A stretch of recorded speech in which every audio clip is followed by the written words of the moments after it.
from Fargo and serving you on TV, online, and on the go. This is Valley News Live 10 at 10. We start with a developing story tonight. A Grafton, North Dakota man is dead after being struck by a train in Grand Forks. Hi, everyone. Thanks for joining us tonight. I'm Lisa Bedeau. The Grand Forks County Sheriff's Department is investigating after a 55-year-old Grafton, North Dakota man was hit by a BNSF train around 6 last night. It happened near the Amtrak station in Grand Forks near Demers Avenue. Authorities say the man was not in his vehicle. The train engineer actually called 911. The incident is still under investigation. A 10-year-old Lake Park, Minnesota girl is dead after a hit-and-run crash. The Minnesota State Patrol is investigating the crash that killed Kaylin Donovan. It happened on Highway 18 in Aitkin County last night. Investigators say they want to speak to the driver of a white Ford pickup pulling a white fifth-wheel camper with black trim who was in the area and may have witnessed the crash. Another heartbreaking story, a 3-year-old girl is recovering after being hit by a car in the Twin Cities. Plymouth police responded to a call of a child being hit by a car around 2:30 this afternoon. Police say the mother accidentally hit her child while in the driveway. She told police the vehicle rolled back. The child was taken to the hospital with non-life-threatening injuries. A Wofford City, North Dakota man accused of sexually abusing children will serve 18 years in prison after striking a deal with the state. 60-year-old Lance Foreman faced 2 counts of continuous sexual abuse of a child. The crimes against the victims date back to the 1970s and 80s, but the victims came forward in recent years, and Foreman told investigators they should believe the victims' accusations. Floods may be the last thing from your mind right now, but buyout negotiations are still underway to make way for flood protection along River Drive in South Fargo. Valley News Team's Natalie Parsons tells us it's not always a fast process.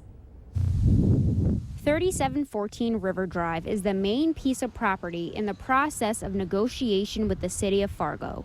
You can see the property from Mark Jefferson's family home, and he says the negotiations have been in the works for years. Plans were initiated after the '09 flood, and of course the ensuing floods in 2010, 2011.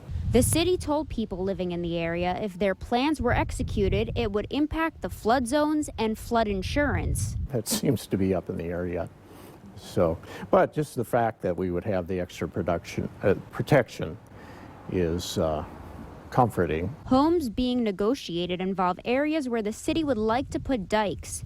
Jefferson says it's causing many of his neighbors to either leave their homes or move them to different locations, adding that many of the empty lots you see are where homes used to be. It's gotten to a point now where a lot of the neighbors on this side of the street would sort of like to see the project completed.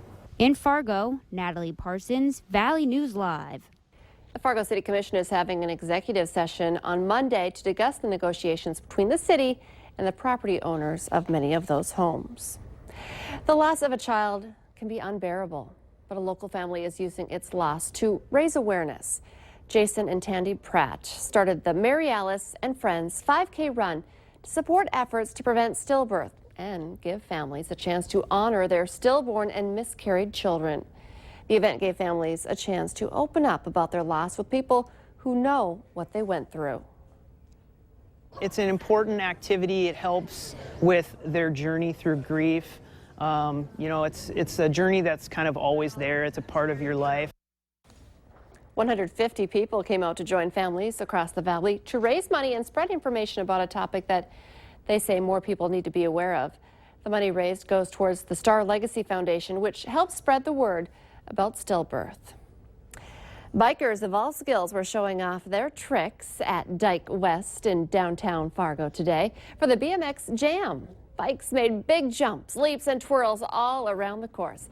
The judges also showed off their skills in a short exhibition themselves.